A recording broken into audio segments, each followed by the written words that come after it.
Estive na vigília lá onde eu tô congregando, né? Tava eu, o presbítero José, o evangelista, e o presbítero Jason e a filha dele. Uma congregação, não sei com quantos membros aí, não sei se é 1.000, 2.000 ali, não sei. Mas 3 irmãos ali buscando a Deus. Chegamos ali pelas 10 horas.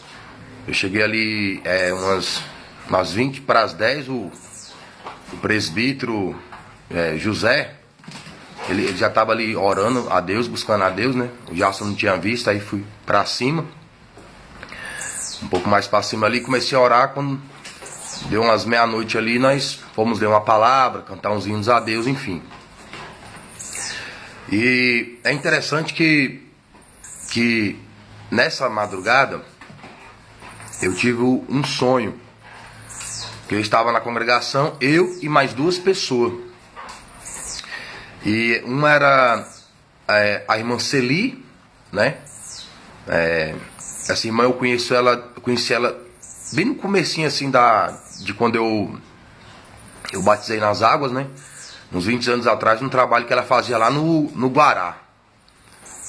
Uma benção, sabe? Uma irmã muito séria. A gente sabe que é uma irmã muito séria assim, na palavra, na oração, sabe? Prega, tem dom de revelação, profecia e geralmente assim as coisas que ela fala acontecem mesmo. É interessante que ela parece que não envelhece, mano. Tem uns 20 anos que eu conheço ela assim, não assim muito intimidade assim, de ver. Ela parece sempre a mesma pessoa, tá? Que ela parece estar até mais nova. É tremendo. Essa irmã, ela realmente ela tem um negócio dela que ela não fica velha, não. Aí tava ela na igreja e tava outro senhor branco. E eu tava lá atrás, e quando eu fui lá na frente para conversar com eles, né? Que é pregar a palavra. Essa pessoa que tava com ela assim, ele falava assim para mim assim: o que tá dizendo assim, 1 Pedro capítulo 2, 3? Aí ele me mostrou, né? E ele querendo me explicar o texto, né? Aí eu acordei, né? De manhã, acordei mais cedo, né? Eu cheguei aqui em casa umas 2 horas da madrugada, mas ainda fiquei ali meditando em alguma coisa ali até umas 4 horas da manhã e tal, né, meditando no Senhor, depois que eu fui dormir. Então, levantei paz agora. Aí eu fui no livro de 1 Pedro capítulo 2, versículo 3. Tá escrito assim: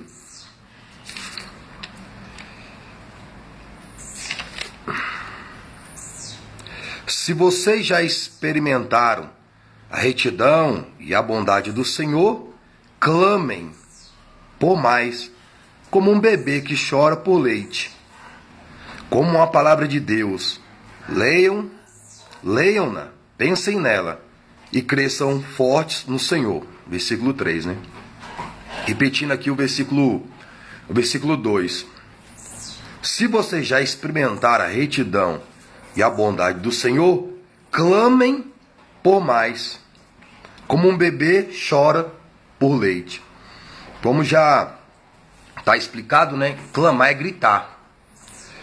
E eu tenho sido como que podado, né? Impedido de clamar, né? Mas eu vou continuar clamando. Se Deus me inspirar, eu vou continuar clamando. Se quiser me jogar fora da congregação, os irmãos que é diácono aí, se receber ordem para me jogar lá fora, irmão, pode jogar. Eu não vou ficar com raiva dos irmãos, não. Deus abençoe os irmãos, tá tudo tranquilo. Mas se Deus me inspirar, eu vou continuar clamando, irmão. Vou continuar clamando e entregando, falando a mensagem que Deus me dá. Mas eu vou lutar ali para me esforçar, para manter um tom de voz, tentar até orar mais ali no secreto ali, até mais na minha. Mas se Deus me inspirar, irmão, segura.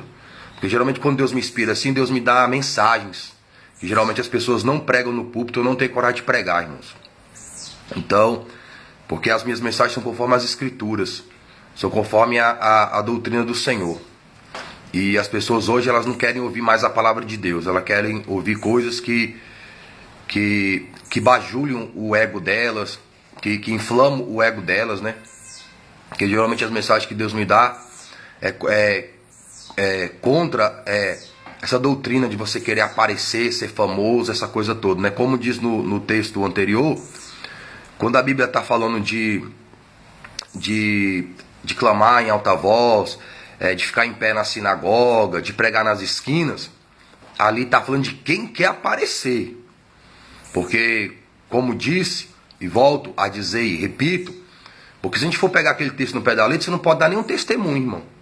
Porque se você der um testemunho de você pregando, alguém entregando a vida a Cristo, se você der um testemunho de você orando, alguém for curado, então você não pode falar, porque senão você vai querer aparecer. Você não pode estar na rua pregando, fazendo ali um evangelismo na rodoviária, aí alguém está precisando de uma oração, aí você ora, aí a pessoa é curada, ou ela entrega a vida a Cristo, você está pregando, também você não pode falar na congregação. A Bíblia fala que Paulo, quando ele fazia as viagens missionárias dele, ele dava testemunho na igreja das coisas que Deus fez. Então, se a gente for pegar essa palavra de não poder orar em alta voz, né? O que o braço direito fizer oculta do esquerdo e tantas outras coisas, então a gente não pode falar nada, não pode pregar, não pode orar, não pode dar testemunho, não pode cantar, né? Então, isso é para quem faz isso e quer aparecer.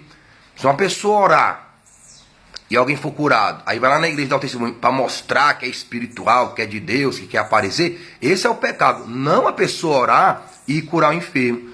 Se uma pessoa levantar em pé na congregação, começar a clamar, começar a orar, começar a dar glória a Deus em voz alta, se a pessoa fizer isso para aparecer, esse é o pecado. Não levantar, não clamar, não orar em voz alta. Se a pessoa ela estiver nas esquinas da rua orando pelo Brasil, Senhor, abençoa o Brasil, abençoa essa rua, abençoa as pessoas que estão passando ali como um louco, que alguns vão tirar essa pessoa como louco. Se a pessoa está fazendo isso para aparecer, ela está em pecado. Não orar em alta voz abençoa a nação, abençoa as pessoas. Agora, quem não está fazendo para aparecer, pode ficar tranquilo, irmão, porque Deus conhece seu coração, Deus conhece a sua mente. Se a pessoa fizer uma pregação, pregando, orando, cantando, né, mostrando a mão de Deus, a misericórdia de Deus, botar aí no YouTube, botar no Face, botar no Instagram, em qualquer lugar. Se a pessoa faz isso para aparecer, está em pecado. Mas se a pessoa bota lá o vídeo, bota lá no YouTube, bota no Face, bota no Instagram, bota onde for, a mão de Deus, abençoando as pessoas, né? Os milagres de Deus. Se você faz isso, mas não é para aparecer, mas realmente é para louvar e honrar e glorificar o nome de Deus, tem problema nenhum, irmão. Pode fazer, deixa te julgar, deixa te caluniar, deixa falar mal de você, porque quando chegar lá no dia lá, essas pessoas não vão nem entrar para receber galardão, porque estão em iniquidade e injustiça. Então, por exemplo, tem uma mulher. Essa mulher, ela anda assim mais, né, sensual, assim, um shortinho, ela anda com mini saia, ela anda mais sensual e tal. Ela quer mostrar o corpo dela. Pode ser um homem também, mas vamos usar mais a mulher, né? Mulher chama mais atenção, né? Um homem sem camisa e uma mulher sem camisa. Qual que chama mais atenção? Enfim. Aí essa mulher tá fazendo isso para mostrar o corpo. Tal, que ela é gostosona, tal, que ela é bonitona, tal. Ela tá levando outros homens a pecar, né? Muito bonitona, enfim. Mas aí tem outra mulher que ela anda com vestidão, com saião, tal, para mostrar que é mais santa do que essa que tá de shortinho ou de mini saia. Ela tá usando um roupão para mostrar que é melhor do que essa que tá de shortinho e de mini saia, ou uma blusinha ou alguma coisa parecida. Se ela tá usando saião, a roupa longa, para mostrar que é melhor do que o outro, já está em pecado, pior do que a outra, porque a outra, quem sabe, não tem o conhecimento da palavra, não tem o conhecimento das escrituras. Então, se a pessoa usar uma roupa, a mulher usar uma roupa, para mostrar que é mais santa do que o outro, que está mais em comunhão do que o outro, a Bíblia chama isso de hipocrisia, porque todos nós somos pecadores. Né? Todos nós carecemos da graça e da misericórdia e do perdão de Cristo. Todos nós precisamos de Cristo para ser salvo. Sem Cristo, ninguém é ser salvo. Com vestidão, sem vestidão, com terno, sem terno. A mesma coisa. Às vezes o homem está andando com a camisa sem manga, ou de bermuda, que algumas denominações não permitem, né? Aí, se ele está andando ali para mostrar os braços dele, mostrar que ele é forte, que às vezes nem está andando por isso. Eu conheci um rapaz que ele falou, Wesley, eu não ando de bermuda, porque minhas canelas é muito fino, Wesley. Então por isso que eu não ando de bermuda. Então não tinha nada a ver com questão de santidade, com o Espírito Santo de falar com ele. Ele tinha vergonha das canelas dele. Mas nem todo mundo tem as canelas finas. E outro tá lá usando um terno. E aí, por causa do terno, ele se acha mais santo do que o que anda de bermuda. Por causa do terno, ele se acha mais santo do que o que anda com a camisa mais apertada, ou uma camisa sem manga, ou mesmo sem camisa. Se ele está achando que pelo terno ele é mais santo do que aquele outro, também está em pecado, é hipocrisia. Porque tudo que a gente faz para mostrar para o homem, como se a gente fosse mais santo, mais puro, isso é hipocrisia, fingimento, é pecado. É disso que o texto lá em Mateus capítulo 6 está dizendo. É sobre a pessoa fazer alguma coisa para mostrar que é mais do que o outro. Por exemplo, igual a vez eu já vou repetir, vou voltar a repetir, porque às vezes a pessoa não vê os vídeos anteriores, é interessante. Eu cheguei no irmão, fui orar numa vigília, aí eu fiquei tanto tempo orando. Aí chegou um irmão depois, começou a orar. Quando eu cheguei nele, Pai do Senhor Jesus, irmão, Pai do Senhor. Aí, irmão, como é que foi a oração, né? Se ele buscou a Deus, se ele foi quebrantado, se ele, né, sentiu aquela presença, aquela graça de Deus maravilhosa. Aí ele, eu fiquei 5 horas de joelho orando. Não, 4 horas de joelho orando. Eu fiquei 4 horas de joelho em orando. Então ele quis mostrar o tanto que ele ora. Ele quis mostrar que orava mais do que eu. E eu tinha, vou falar aqui por causa da situação, eu tinha passado até mais tempo. Quando eu ia falar que eu fiquei mais tempo do que ele, como que o Espírito Santo disse, se você falar que você ficou mais tempo do que ele, você perde a sua bênção. Aí eu fiquei calado, falei, irmão, que bênção, né? Glória a Deus, aleluia. Você está entendendo? Então quando a pessoa, eles faziam longas orações para mostrar que eram santos, que eram melhores do que as outras pessoas. Então se eu passo longos momentos de oração para mostrar que eu sou melhor do que o meu próximo, que fica meia hora, eu já estou pior do... Eu já sou pior do que aquele que eu achei que eu sou melhor. Então aquele que orou meia hora, 10 minutos, a oração dele foi aceita, e a minha que eu orei, pode ser, porque eu tivesse orado 10 horas, não valeu nada para Deus, porque Deus viu que a intenção do meu coração era maligna, era de aparecer, era de me mostrar, e a Bíblia fala que eu já recebi meu galardão aqui. Eu não vou receber nada lá não, já recebi. Querer mostrar para os homens que é de oração. Eu lembro de estar orando, que eu sempre tive, né, de estar orando assim na congregação à noite. Aí começou a aparecer umas pessoas. Você vê que essas pessoas estavam aparecendo muito ali, muitas vezes, irmão, não era para orar, buscar Deus, porque essas pessoas começavam a me criticar. Elas começavam a me criticar, falando que meu clamor estava atrapalhando elas, que eu orar de voz alta estava atrapalhando elas. Então, elas muitas vezes, elas iam lá para querer competir, para mostrar que eram espirituais. Porque quando eu comecei a frequentar ali a congregação, esse povo não aparecia lá. Esse povo não ia orar lá. Aí uma irmã passou pela gente, né? Eu tava conversando com o irmão da portaria. Aí a pessoa gritou bem alto. Eu fiquei só 2 ou 3 horas de joelho no chão. Tipo assim, querendo mostrar o tempo que ficou lá orando. É disso que Mateus capítulo 6 está falando. De você querer fazer alguma coisa para mostrar que é espiritual, para mostrar que é santo, para mostrar que é bom. Bom é só Deus. E se não fosse a morte, a ressurreição de Cristo, nenhum de nós seria salvo. Se não fosse o sangue de Cristo derramado naquela cruz, se não fosse o Espírito Santo nos ajudar a entender que só pode ser salvo por Cristo, ninguém ia ser salvo. E algumas pessoas ainda estão na doutrina das obras. Elas acham que por muito orar serão ouvidas. Elas acham que por muito fazer estão agradando a Deus mais do que aquele outro. Não é pelo muito fazer, não é pela muita oração, mas é pelo seu coração. E o texto aqui fala, o texto aqui diz, 1 Pedro 2, 1 Pedro 2, 3, se vocês já experimentaram a retidão e a bondade do Senhor, clamem por mais. Aqui está falando, gritem por mais. Clamor é grito. Não é oração em baixa voz, não é oração em pensamento. Entendendo? É gritar. Vou repetir usando o texto, usando a palavra gritar. Se vocês já experimentaram a retidão e a bondade do Senhor, gritem por mais. Como um bebê chora por leite. Quando um bebê quer mamar, como é que ele faz? Ele faz assim, um bebê? Não, o bebê faz... Não é? Ele dá um grito. O bebê grita. Quem quer leite, grita. Quem quer, chora. chora, ele clama, ele não tem palavras, ele não sabe coordenar as palavras, mas ele clama. Ele clama por mais, ele clama por aquele alimento. Então, a Bíblia fala que nós devemos clamar por mais da bondade de Deus. Que nós devemos clamar por mais retidão de Deus nas nossas vidas. Nós devemos clamar para conhecer mais a Deus. Nós devemos gritar para conhecer mais a Deus. Aí, eu fiquei assim, curioso, que está em 2 Pedro 2:3, né? Está escrito assim: estes mestres, em sua ganância, dirão qualquer coisa para se apossarem do dinheiro de vocês. Mas Deus já os condenou há muito tempo, e a destruição deles está a caminho. Então, muitas pessoas que elas não querem ouvir a verdade do Evangelho, é porque elas estão interessadas em grana. Elas estão interessadas em dinheiro, elas são gananciosas. Então, assim, muitas pessoas, elas não querem ouvir a doutrina verdadeira de Cristo, porque elas querem galardão neste mundo. Elas querem recompensa neste mundo. Elas consolo do mundo. Qual é o consolo do mundo? Dinheiro, grana, fama, sucesso, popularidade, ser destaque, ser considerado melhor do que os outros. E essa doutrina mundana tem sido pregada dentro das igrejas.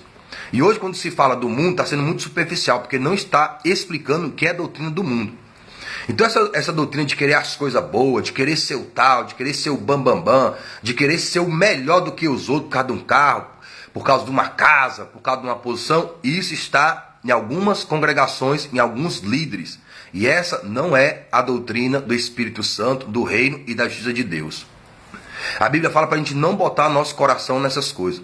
O amor ao dinheiro é a raiz de todos os males. Não ter o dinheiro, mas o amor ao dinheiro. A Bíblia tem uma tradução que fala: aqueles que querem ser ricos caem em várias tentações e em vários laços. Porque uma coisa é Deus te dar uma profissão, Deus te dar um trabalho. E naquele trabalho Deus te prosperar. Outra coisa é você ter aquela ambição de ser rico. A ambição de ser rico, de ter sucesso, de ter fama, a ambição de ser destacado, é contrário ao caminho da santificação, da retidão, do temor a Deus. Você pega o homem Jó, um homem rico, na época dele, um dos homens bilionários, mas quando ele vai orar a Deus, ele vai se consagrar a Deus, parece que ele é um dos homens mais pobres financeiramente que há na terra. Porque a confiança dele não está no dinheiro, a confiança dele não está na posição, a confiança dele não está no status que ele tem. A confiança dele está no Senhor que fez o céu e a terra. O próprio Davi, quando pecou, ele diz lá no Salmo 51, não retire de mim o teu espírito. E tantos outros textos. Nenhum daqueles homens, Daniel, José, Abraão, buscou a Deus para ser rico. Deus os tornou ricos, Deus os tornou prósperos, mas a riqueza deles não era essa, irmão. Tanto é que eles se sentiam escravos deste mundo, aguardando a nova Jerusalém, o novo céu e a nova terra que Deus tem para aqueles que creem em Cristo e permanecem fiéis até o fim. Então essa doutrina mundana tem estado nas igrejas, nas Assembleias de Deus. E eu clamo sobre isso, e eu grito sobre isso.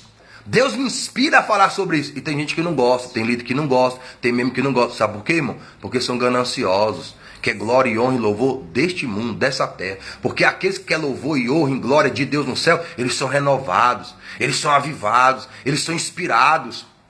Há uma comunhão espiritual quando eu clamo com aqueles realmente que quer o céu, que quer a salvação da alma, mais do que qualquer outra coisa aqui na terra. Então, eu quero dizer para você que está chegando na congregação, você que vai entregar a vida a Cristo.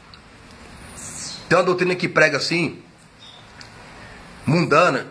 Se a pessoa ela chega na igreja ali quebrada, sem dinheiro, aí ela compra um carro, aí um carro popular, aí ele troca por uma Mercedes, aí ele tem uma casa, aí depois ele tem 2 casas, depois ele tem uma empresa. Tem alguns mestres, falsos mestres, que ensinam que quanto mais você tem dinheiro, mais comunhão você tem com Deus. Quer dizer, quanto mais tem dinheiro, mais está agradando a Deus. Essa é a doutrina dos fariseus naquela época. Por isso que o Senhor Jesus, quando disse assim, é mais fácil um camelo passar pelo fundo de uma agulha do que um rico entrar no reino dos céus. Aí eles ficaram doidos com aquilo ali. Porque eles falam assim, Senhor, então quem pode se salvar? Então quem é que vai se salvar, Senhor? Aí Deus falou assim, que para os homens era impossível, mas para Deus nada era impossível. Então a doutrina dos fariseus era essa: quanto mais você estivesse buscando a Deus, quanto mais você estivesse próximo de Deus, mais grana você tinha, mais sucesso você tinha, mais popularidade você tinha, mais amigo de Deus você tinha. Então aqueles homens eram tudo rico. Tudo rico. Então eles se intitulavam os amigos de Deus. Por quê? Porque eles eram ricos, porque eles tinham prestígio. Por isso que eles gostavam de ser chamados de mestre, ser chamados de doutor. Eles gostavam de ser paparicados. Porque aquela paparicação ali enganava as outras pessoas. Quando o Senhor Jesus chegou dizendo em João Batista, raça de víboras, produzir frutos dignos de arrependimento, eles não gostaram. Eles não se sentiram bem, porque estava desmascarando a hipocrisia, o fingimento deles, a falsidade deles. Então quando vê Jesus, filho de um carpinteiro, de uma família mais simples, que não tinha tanta condição, e começou a pregar o evangelho, eles não acreditaram. Porque eles achavam que Jesus ia vir como rei Davi, até mais. Ia destruir logo Roma, ia fazer eles ser mais ricos do que eles são. Aí Jesus veio falando assim, não ajunteis tesouro na terra, mas juntais tesouro no céu. Porém, já não gostaram. Quando chegou no jovem rico, no mestre, no advogado, que algumas interpretações falam o mestre, advogado, mas fala um jovem rico, vende tudo que tem e dá aos pobres. Epa, também já não gostou. Porque era contra a doutrina dos fariseus. Então assim, tem uma doutrina na Assembleia de Deus, se você for diácono, então você está agradando a Deus. Se você for diácono, presbítero, evangelista, pastor, eu vou explicar para quem não conhece. São categorias de hierarquias, não porque uma pessoa é melhor do que a outra, mas é uma questão de administração. Por exemplo, toda empresa tem lá o funcionário, tem o gerente, né? Tem o dono da empresa, tem um assessor, enfim, tem vários cargos. Para que os cargos na empresa? Para haver ordem, para haver uma administração, né? Por exemplo, no exército, tem um soldado, tem um cabo, tem um sargento, primeiro sargento, segundo sargento, terceiro tenente, e assim vai. Ali é para haver uma organização. Hierarquia não é para mostrar que um é melhor do que o outro. Hierarquia é para haver ordem e decência, para não ter bagunça. Por isso que a Bíblia fala que o homem é o cabeça, a mulher é a auxiliadora do homem, e os filhos devem ser obedientes aos pais. Então, não é questão que o homem é melhor do que a mulher. Não quer dizer que os pais é melhor do que os filhos, mas é para haver uma unidade, uma união. Porque uma casa dividida em si mesma, ela não subsiste, tem que ter união. E para ter união, tem que ter uma hierarquia. Então, ninguém é melhor do que ninguém, né? O homem foi feito para obedecer a Deus. Aí Deus dá uma missão para o homem. A mulher foi criada para auxiliar o homem em sua missão. E os filhos foram criados para ajudar os pais em sua missão. Aí quando o filho casa, ou a filha casa, que vai ter a sua família, aí ele vai ter sua própria missão, que Deus dá a cada um. Então, é para haver ordem, para haver unidade, para haver vitória e prosperidade, também espiritual e material.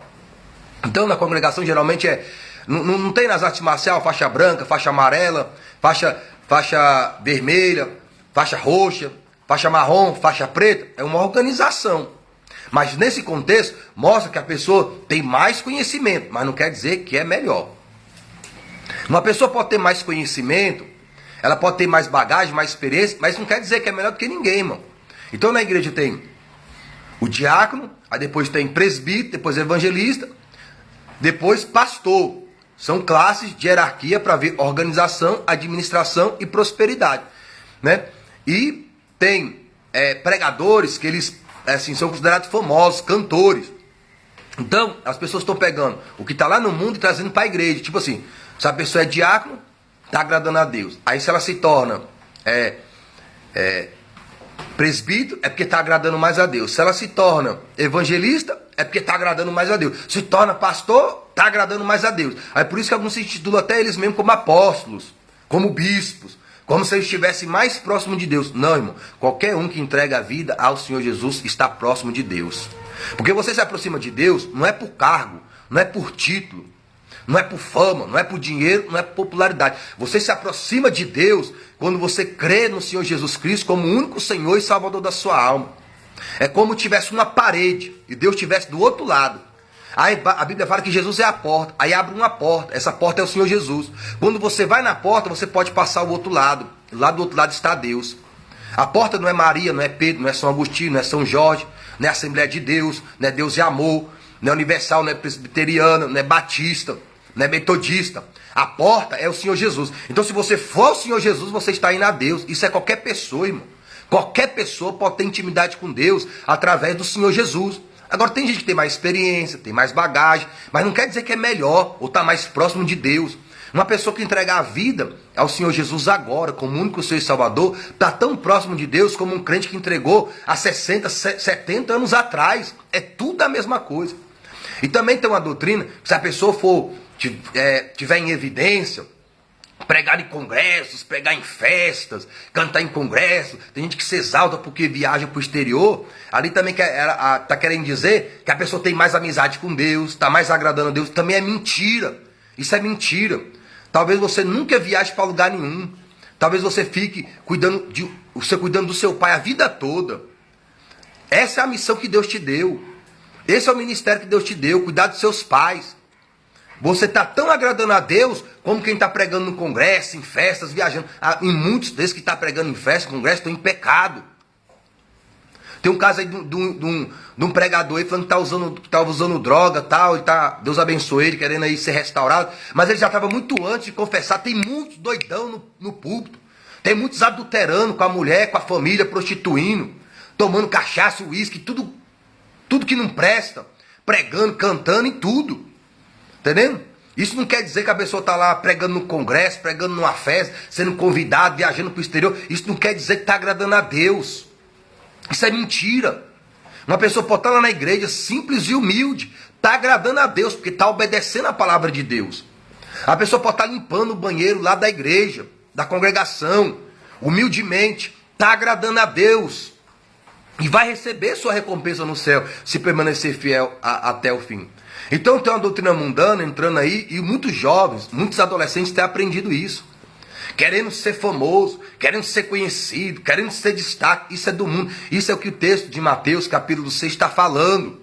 Que nós não devemos ter essas ambições à custa do Evangelho, à custa de Cristo.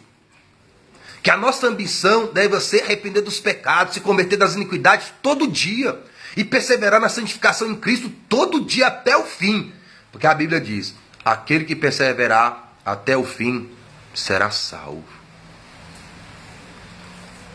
Perseverar na obediência da santificação, da retidão, do temor a Deus. Então muitos já estão até em pecado, mas como quer ser famoso, quer ser destacado na congregação, quer aparecer, quer mostrar que é alguma coisa, não estão confessando. Porque se confessar, perde a oportunidade. E não tenha medo de confessar o seu pecado não, irmãos. Não tenha medo não. Às vezes até a pessoa prega assim, estava lá estava quase para pegar a bênção, agora foi pro final da fila. Aí muitos falam, não vou confessar não vou confessar meu pecado não vou me arrepender não, porque senão eu vou pro final da fila, não vou receber o convite, ou vão cancelar minha agenda. Irmão, não se prenda nessa glória, honra e louvores humanos não. A Bíblia diz que os últimos serão os primeiros. A paz do Senhor Jesus e boa meditação das coisas do alto. Uma pessoa pode estar clamando em alta voz e lá, e você fala, nossa, que fervor. Essa pessoa não agrada mais a Deus do que você que ora baixinho. Agora você que está orando baixinho, você também não está agradando mais a Deus do que aquele que está clamando. Esse julgamento vem de Deus. E o único juiz é o Senhor. Quando nós chegarmos lá no reino dele, quando Cristo voltar, aí nós vamos saber verdadeiramente quem está agradando a Deus. Agora eu falo para vocês que não entregar a vida a Cristo, ao Senhor Jesus como único Senhor e Salvador, sem entregar a vida ao Senhor Jesus como único Senhor e Salvador, não tem como agradar a Deus. Lá em Hebreus capítulo 11, fala que a única maneira de agradar a Deus é tendo fé. Mas a fé não é uma fé aleatória. Tem gente que tem fé numa pedra, tem gente que tem fé, tem gente que tem como Deus uma vaca, um rato. Na Índia lá tem esse tipo de fé. Às vezes a pessoa tem fé numa placa de uma igreja, a pessoa tem fé numa denominação, ela acha que só a denominação dela que salva. Tem gente que tem fé num pastor, num bispo, num missionário, num profeta, numa profetisa. Não, a fé que está falando ali é a fé em Cristo. É a fé no Senhor Jesus. É fé nas promessas de Deus de vida eterna, de prosperidade eterna, de alegria eterna, de felicidade eterna na Nova Jerusalém, no novo céu e na nova terra que Deus vai fazer para os fiéis. Quem é os fiéis? Que creem em Cristo como único Senhor e Salvador e permanece fiel à sua palavra até o fim. Mais uma vez, a paz do Senhor Jesus, a paz do Senhor Jesus e boa meditação das coisas do alto.